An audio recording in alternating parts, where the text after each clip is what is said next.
Helo, Rachel dwi.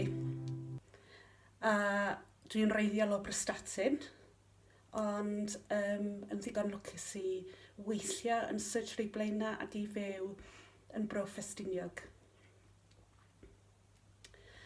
Ges i'n dwy'n yng fyny Rhestatyn, ond gadael cartre i fynd i brifysgol. Wedyn aros yn Lloegr am 30 mlynedd jyst oherwydd dyna lle nath bywyd yng Nghymru i. Ond o'n i wastad yn gwybod na Cymraes oeddwn ni.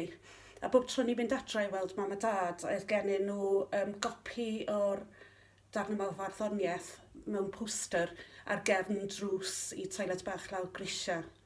So dwi wedi darllen i gannoedd o weithiau, rhan mwy o'r amser ar y thrôn. A dwi'n ei charu hi. A bob tro dwi'n darllen y bennill yma, mae yn tynnu rhywbeth, mae'n tynnu rhywbeth yn ymoli, so bod rhywbeth lle mae graidd emosiwn. A rwan dwi yma, dwi'n ôl yng Nghymru, a dwi'n siŵr bod y bennill yma'n rhan o'r siwrne yn ôl i Gymru, iddo fi.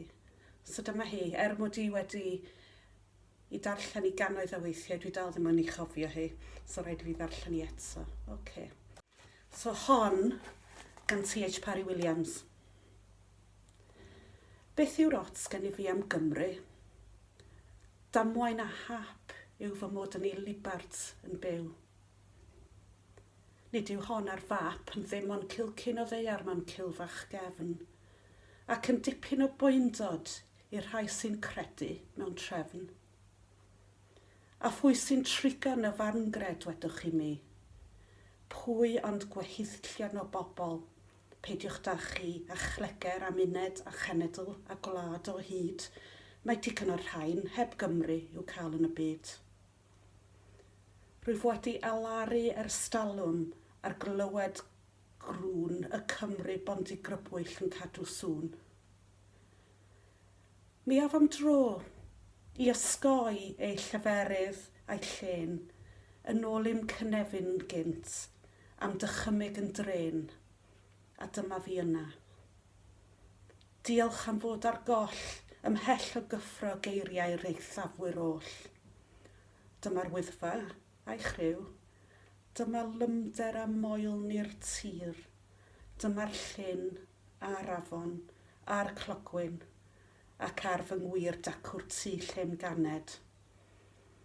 Ond wele, rhwng llawr a ne, mae lleisiau a'i drychiolaethau ar hyd y lle.